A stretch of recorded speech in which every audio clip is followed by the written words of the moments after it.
Assalamualaikum warahmatullahi wabarakatuh. Perkenalkan, nama saya Salsabila Hana Ramadan dengan NIM 10910460037. Di sini saya akan menjelaskan mengenai teori kebudayaan. Video ini saya buat guna untuk memenuhi tugas mata kuliah teori sosial yang diampu oleh Bapak Nur Hamid MSc. Mengenai teori kebudayaan, yang pertama yang akan saya bahas yaitu pengertian kebudayaan. Kata kebudayaan berasal dari bahasa Sanskerta yaitu budaya, dari kata budi yang artinya budi atau akal. Maka kebudayaan adalah sebagai hal-hal yang bersangkutan dengan budi atau akal. Dalam bahasa Inggris, kebudayaan disebut culture yang berasal dari kata lain yaitu color yang berarti mengolah atau mengajarkan tanah atau bertani. Dalam bahasa Indonesia, kata culture diadopsi menjadi kata kultur. Sedangkan pengertian mengenai kebudayaan itu sendiri yaitu sistem pengetahuan yang meliputi sistem ide atau gagasan yang terdapat dalam pikiran manusia, sehingga dalam kehidupan sehari-hari kebudayaan itu bersifat abstrak. Yang selanjutnya yaitu mengenai pengertian kebudayaan menurut para ahli. Yang pertama yaitu menurut Sir Edward Burner Taylor. Kebudayaan adalah kompleks keseluruhan yang meliputi pengetahuan, kepercayaan, kesenian, hukum, moral, kebiasaan, dan lain yang diperoleh manusia sebagai anggota masyarakat. Yang kedua yaitu menurut Melville J. Harkowitz. Kebudayaan sebagai suatu superorganik karena kebudayaan yang turun-menurun tidak akan pernah tergantikan walaupun masyarakat senantiasa silih berganti. Yang ketiga yaitu menurut Konjaraningrat. Kebudayaan adalah keseluruhan sistem, gagasan, tindakan, dan hasil manusia dalam rangka kehidupan bermasyarakat yang dijadikan milik diri manusia dengan belajar. Yang keempat yaitu menurut Selo Sumarjan dan Sulaiman Sumardi. Kebudayaan adalah semua hasil karya rasa dan cipta manusia. Rasa itu meliputi jiwa manusia untuk mewujudkan norma dan nilai kemasyarakatan sehingga dapat mengatur masalah kemasyarakatan dalam hal yang lebih luas seperti keyakinan, ideologi, kebatinan, dan kesenian. Yang kedua yaitu cipta. Cipta meliputi kemampuan mental, yaitu kemampuan untuk berpikir sehingga menghasilkan filsafat serta ilmu pengetahuan yang dapat diamalkan dalam kehidupan bermasyarakat. Yang ketiga yaitu karya. Karya itu meliputi teknologi dan kebudayaan yang dihasilkan oleh masyarakat, yang hasilnya dapat diabadikan untuk keperluan masyarakat. Selanjutnya yaitu mengenai teori kebudayaan. Yang pertama yaitu kebudayaan itu dapat dipelajari. Yang kedua yaitu kebudayaan berasal dari segi biologis, lingkungan, psikologis, dan komponen sejarah eksistensi manusia. Yang ketiga yaitu mempunyai struktur. Yang keempat yaitu kebudayaan dapat dipecah-pecah ke dalam berbagai aspek. Yang kelima yaitu kebudayaan bersifat dinamis. Yang keenam, kebudayaan mempunyai variabel. Yang ketujuh, kebudayaan memperlihatkan keteraturan yang dapat dianalisis dengan metode ilmiah.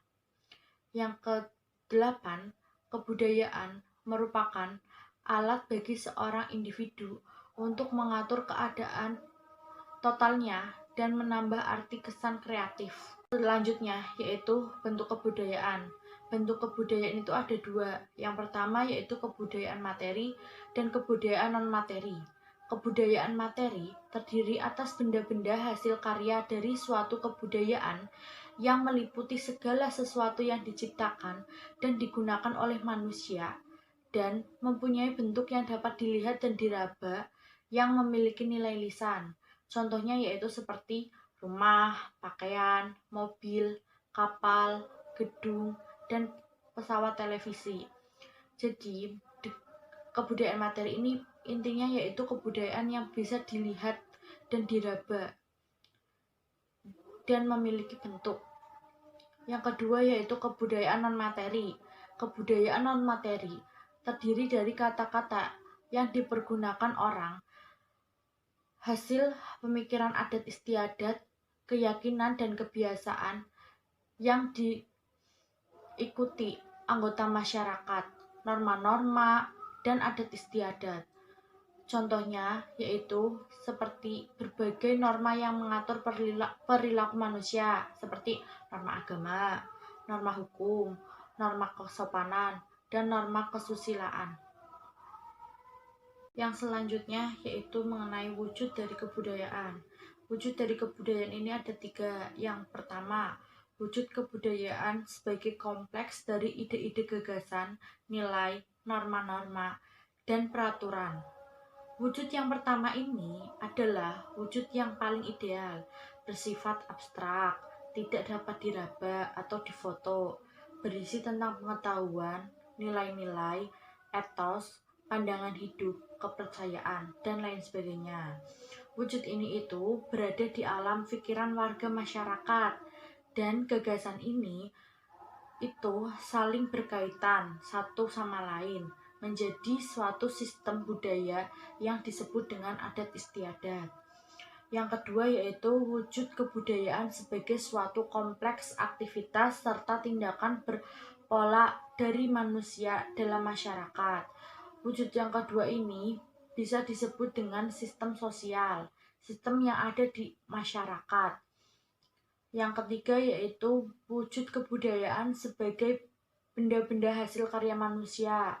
Wujud yang ketiga ini biasanya disebut dengan kebudayaan fisik karena hasilnya itu bisa berupa benda-benda atau hal-hal yang dapat diraba ataupun dilihat, bahkan dapat difoto.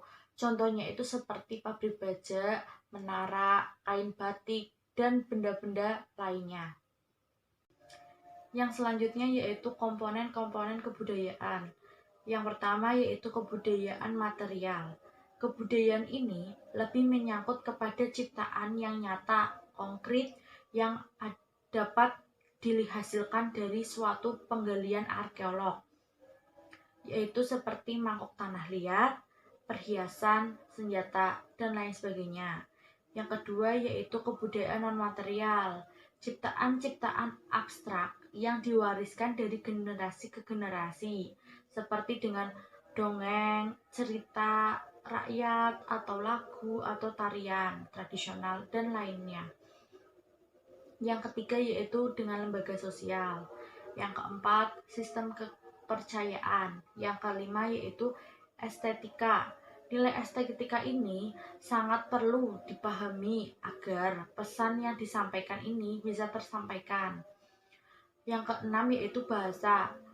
Bahasa yaitu pengantar ilmu komunikasi antara setiap bagian dan negara yang memiliki perbedaan yang sangat komplit. Yang selanjutnya yaitu kebudayaan menurut wilayah. Yang pertama kita dari benua Afrika. Benua Afrika itu memiliki kebudayaan yang terbentuk melalui penjajahan Eropa, tetapi berbeda dengan wilayah Afrika bagian utara. Karena pada Afrika Utara ini lebih ke budayanya ke Arab dan Islam. Yang kedua yaitu benua Amerika. Kebudayaan yang berada di benua Amerika itu dipengaruhi oleh suku-suku asli dari benua Amerika itu sendiri. Yang ketiga yaitu benua Asia. Berbeda dengan benua lain, benua Asia ini memiliki berbagai kebudayaan yang berbeda-beda antara satu dengan yang lainnya.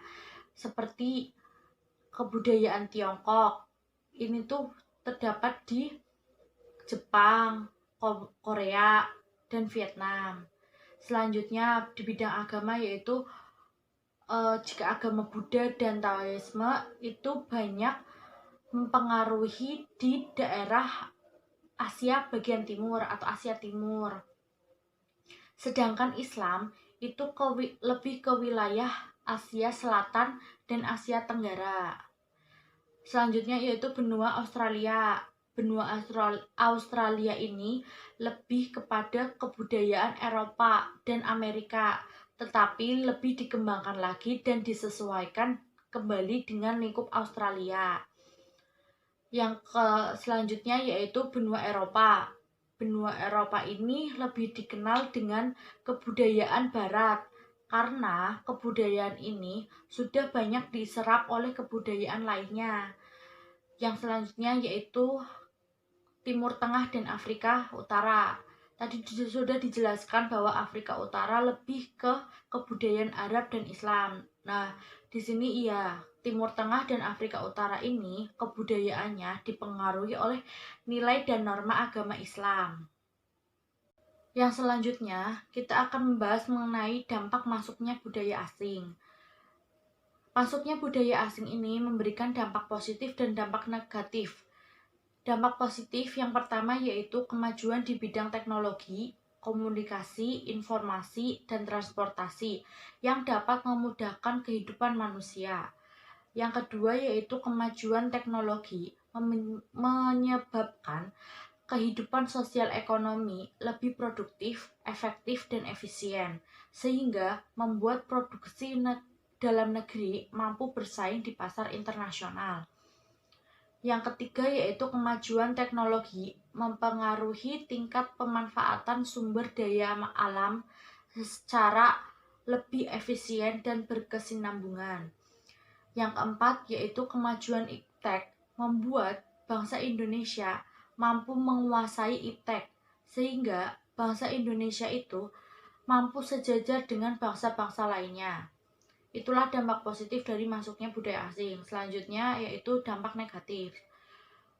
Yang pertama yaitu terjadinya sikap mementingkan diri sendiri. Akibatnya, di masyarakat, sikap gotong royong itu sudah tidak lagi ada. Yang kedua yaitu terjadinya sikap materialisme.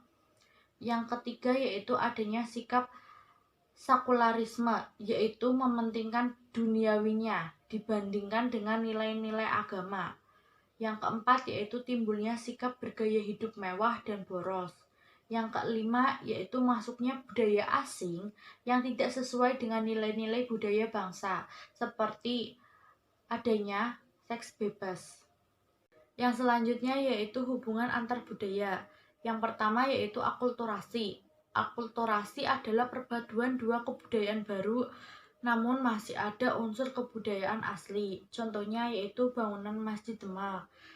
Bangunan Masjid Demak itu adalah perpaduan dari kebudayaan Islam dan kebudayaan Jawa. Yang kedua yaitu asimilasi. Perpaduan dua kebudayaan yang menghasilkan budaya baru, tetapi lama-kelamaan akan mengkikis kebudayaan lama. Contohnya seperti baju kebaya tradisional yang sekarang ini sudah jarang sekali, bahkan hampir langka dipakai oleh masyarakat.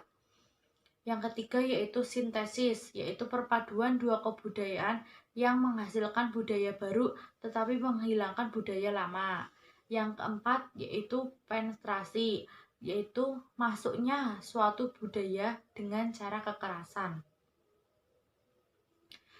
Baik, mungkin itu saja yang bisa saya jelaskan dalam video ini. Apabila ada tutur kata yang salah, saya mohon maaf. Dan terima kasih. Wassalamualaikum warahmatullahi wabarakatuh.